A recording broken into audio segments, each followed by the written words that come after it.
wild, exciting game. It was literally like three teams were playing. That's how this game was like.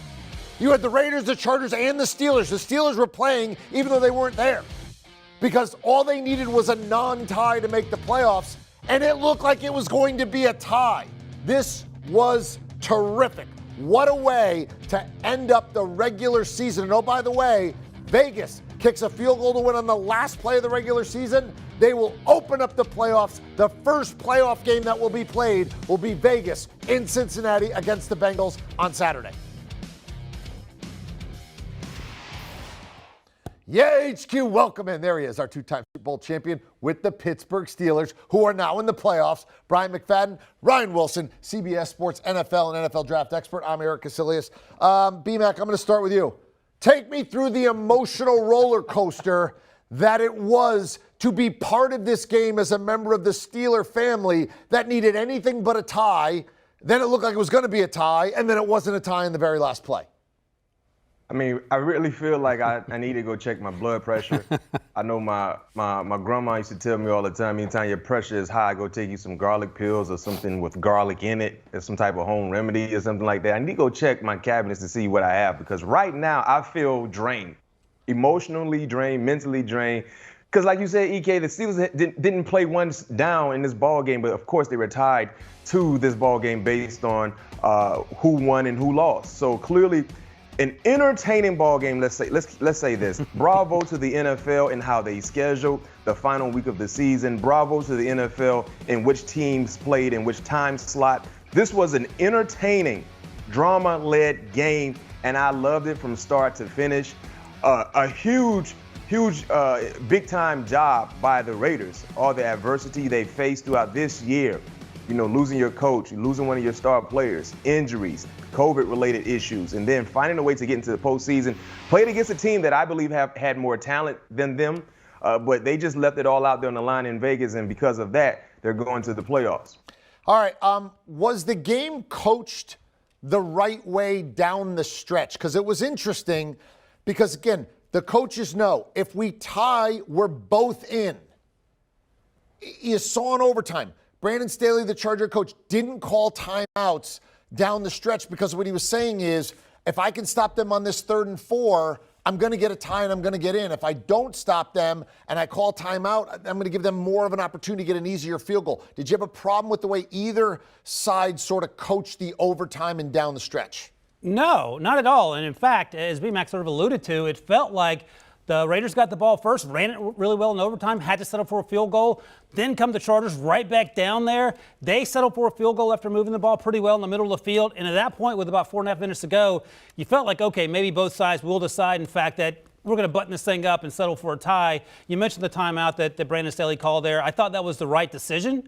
But also, I give the Raiders credit, EK. We were talking about this. They didn't just settle for the tie, even when Carlson lined up for that 47-yard field goal. Because for me, I think the takeaway was this. If we tie this football game, we are going to Kansas City, where we have gotten our doors blown off twice this season.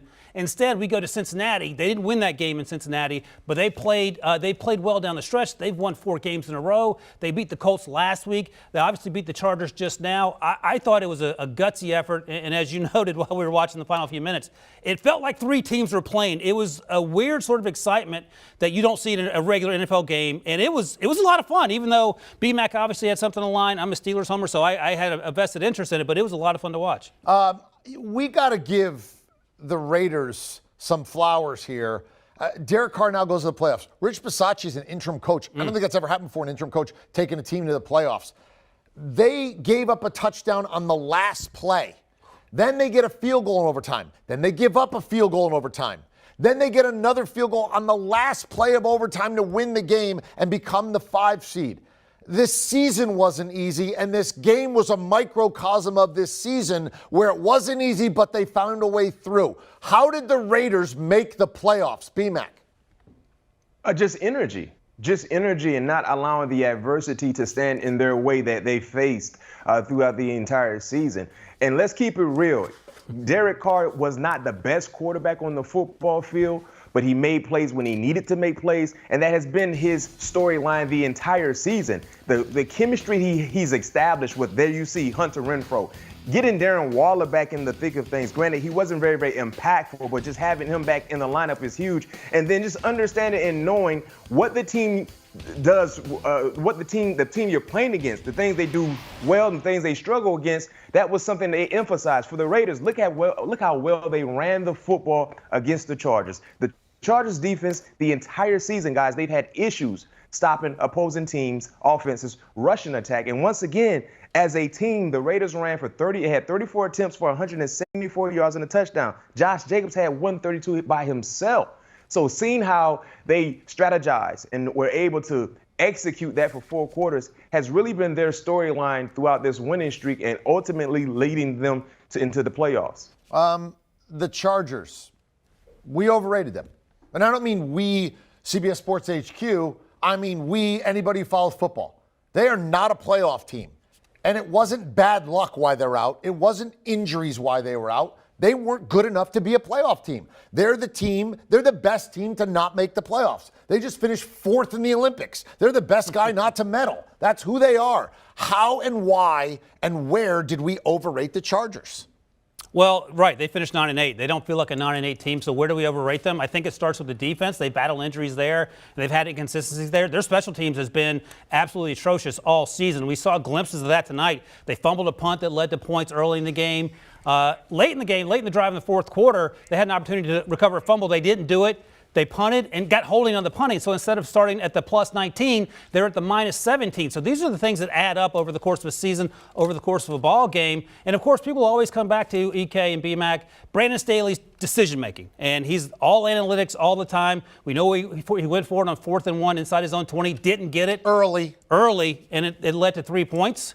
And I think people take umbrage with that. That said, I thought there might be an opportunity for him to go for 2 when we were watching the game here at the end. If he went for 2, I would have. I mean, look, going for it on your own 18-yard line early in the game, I didn't like it, you didn't like it, and that was a first guess. We were saying, I watched the game with you. Yeah. We were saying we didn't like it before they didn't make it. I said it's like stealing third with Barry Bonds up and 2 outs. You better make it if you go. If you're going to go there, you better make it, and they didn't get it. I don't think this was the difference in the game because it happened so early and so much happened afterwards. But this is more emblematic. BMAC, this play says what to you about what the Chargers season was like? It's a video game. It's been like a video game. That's what you do when you play Madden.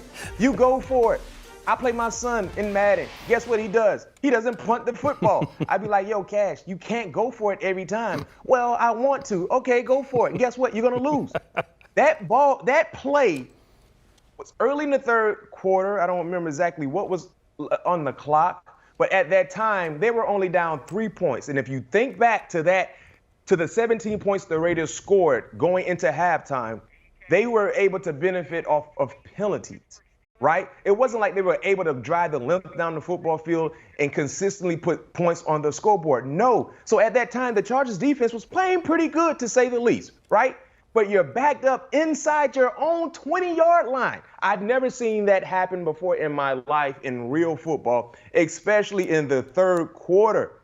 So you don't get it, and you instantly put points on the scoreboard for the Raiders. And they didn't score a touchdown, guys, but they scored 3 points without earning 3 points. So many things happened after that. That's not the difference in the game. That's not why they lost. It's more of a symbol of the Chargers at different times this year. I feel like, look, Brandon Staley, I've been a guy who's been incredibly effusive in my praise. I think he's a great head coach, but sometimes it almost feels like he has tried to be the smartest guy in the room and been a little too much about, I'm going to go for it because my way is the best way, and tonight, in that case, it wasn't. Can I ask you and be back something? Would you want Brandon Staley, who has died in the wool in his convictions, or a coach who seems wishy-washy when it comes to 4th down or not? Look, I think Brandon Staley and Justin Herbert are going to be a very difficult combo for opponents for years and years and years to come. But this year and currently, they're 9-8. They only deserve to be 9-8. They're not in the playoffs, and they didn't deserve to be in the playoffs. The Raiders, who nobody thought was as good, they were the better team. They were the better team this year over 17 games, and they are going to the playoffs. And because they kicked the field goal in the last play instead of, for example, kneeling and going to the playoffs, here you go. Pittsburgh Steelers. We're big fans of game-winning kicks. Yeah. You should be. You got one today in overtime, and then you got one here in overtime. B-Mac, your Steelers tweet. I would have liked to maybe a thank you to the Raiders, but there you go. What do you say? I love it. I love it. Steeler Nation just wanted one of these teams to win. And I was ready to criticize the Detroit Lions because if anything happened, that's there me. you are. After the big W. Yeah. Yeah. Look at. That's me. When you're a franchise, it's hard to beat.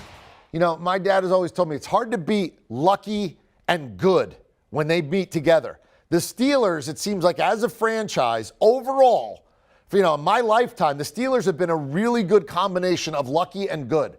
Today was emblematic. We talk about emblematic of a lot of different things. Today was emblematic of the Steelers over the last, 40 years or whatever. They were lucky and they were good. And when good and lucky come together, that's a hard combination to beat. So the Steelers are in the playoffs, as are the Raiders. Chargers, who have been, beat up in a number of different places, get beat up again. All right, here you go.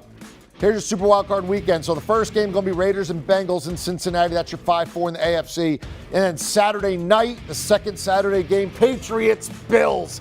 They'll meet for the third time in Buffalo. Remember when they met in Buffalo earlier, Patriots won and they threw it 3 times. That was that crazy weather game. Then you get Sunday. You get 3 games on Sunday. It's going to start Bucs at home welcoming in the Eagles, and then the Cowboys bring in the Niners, the Deion Sanders Bowl, if you will. And then the Steelers going to the Chiefs. It was not great for Pittsburgh when they went there earlier this season. They'll see if they can be better. That's Sunday night. And then that's right. First time I can remember, I'll say first time ever, I think, you have a Monday night playoff game. That's right, Monday night playoff game. Cardinals, Rams, they'll meet for the third time. Everybody won in each other's barn, so Cardinals have already won there. That's where the Super Bowl is going to be played. Going to try to take down the Rams in that one. Do you want a sports network that delivers everything that matters about the game? The highlights, the picks, the instant analysis, no yelling, no fake debates, no politics. Hit the subscribe button and never miss a moment.